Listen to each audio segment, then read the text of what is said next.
Journée de l'Europe, une exposition sur le parvis d'Anna Lakid.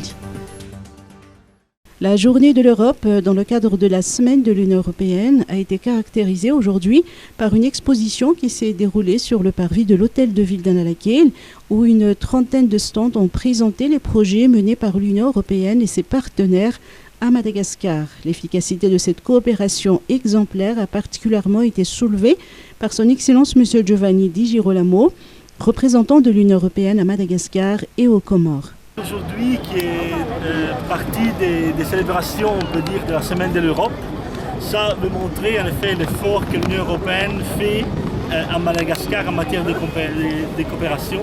Le fait qu'on travaille main dans la main dans les États membres de l'Union européenne, c'est pour ça qu'on a ici l'ambassadeur de France, on a le représentant aussi de la coopération allemande. Et ce n'est pas seulement que les États membres et les contribuables des pays européens payent pour la coopération européenne, mais aussi il y a l'apport des coopérations bilatérales.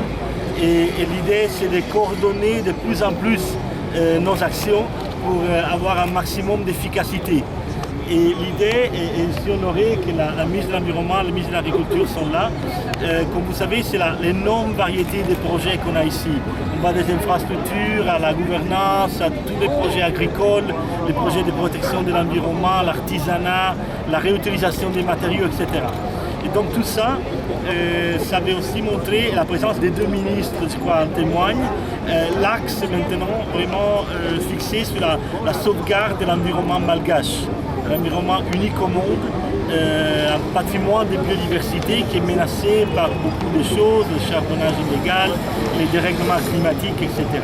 Et je crois que l'idée, c'est un développement soutenable, un développement qui peut satisfaire les nécessités d'une population malgache croissante, favoriser son insertion dans les marchés internationaux, augmenter évidemment les standards de vie des populations, mais aussi préserver la beauté extraordinaire de ces pays.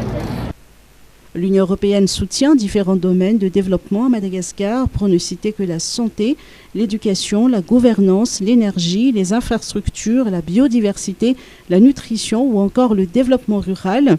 L'exposition a été ouverte par une visite de stand conduite par les autorités officielles.